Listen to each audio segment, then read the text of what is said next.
David, I've been focusing more on my Urdu channel for my Pakistani audience. I got 2.5 million views, some gazillion number of hours. On your Urdu channel? On my Urdu channel, Wow. I got 2.5 million views. That's a lot.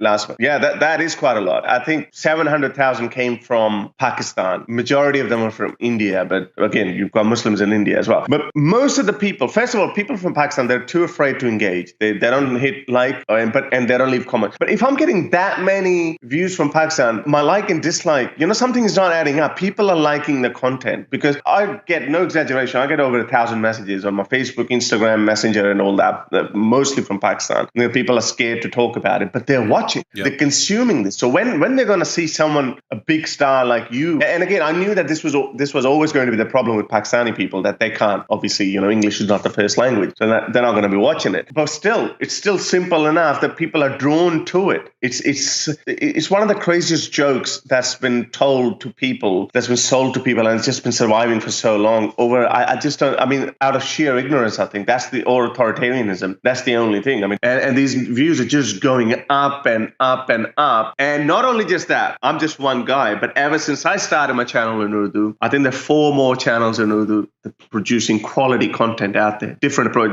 There's some ex-Muslim who don't like my approach, but then they go to this other guy, Ghalib Kamal, and there's another one called Spartacus. So people like different people. We know that this is human nature, but at the end of the day, what we're doing, we're all going after Islam, and it's the biggest virus in Pakistan. People in Pakistan, they keep saying, I became an ex-Muslim because of David Wood. Smart. There are basically 2 directions. I've occasionally seen another direction, but you've got these guys, and they've been raised all their lives to believe in Muhammad and believe in the Quran and believe in God and believe in angels and so on. And then if you just go and wreck their belief, then even if you're going after Muhammad and the Quran, you've got 2 basic options there. You still might believe in God, and you still believe in Jesus, and you still believe that God sends prophets and so on, but you reject Muhammad and the Quran. And so pretty natural for these people to become Christians. Or at sort of the end of that, you don't trust religion in general. It's like, wait, these guys misled me my entire life, and you just end up with this negative attitude towards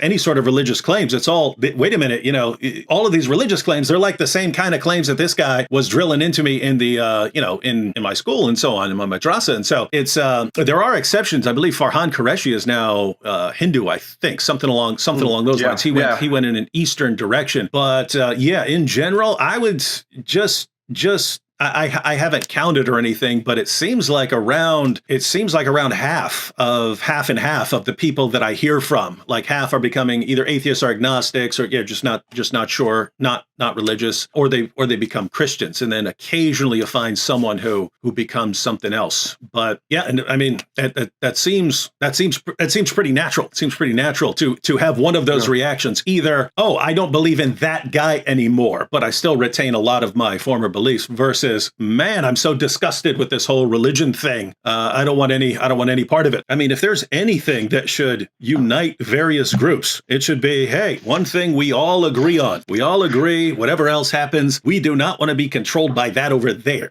We do not want to be controlled by that over there. We see that leads to bad things wherever it goes. And it's I look at it as kind of, it's weird because it's on a more foundational issue. I mean, it's more foundational issue than other things. Whereas, hey, if you and I disagree on this and this and this and this and this and that, well, it's fine to have those disagreements. We're still allowed to talk to them and so on. Whereas if you have something else that then undermines your ability to even have disagreement, or undermine your ability to even discuss or voice your disagreements, that's on a different level. On this level right here that we're on, we can have all kinds of disagreements and we're fine, and we can respect each other and so on. When the claim is something that undermines our ability to even do that, then that I can have no respect for that. And that's part of why I end up continuing to go after Islam.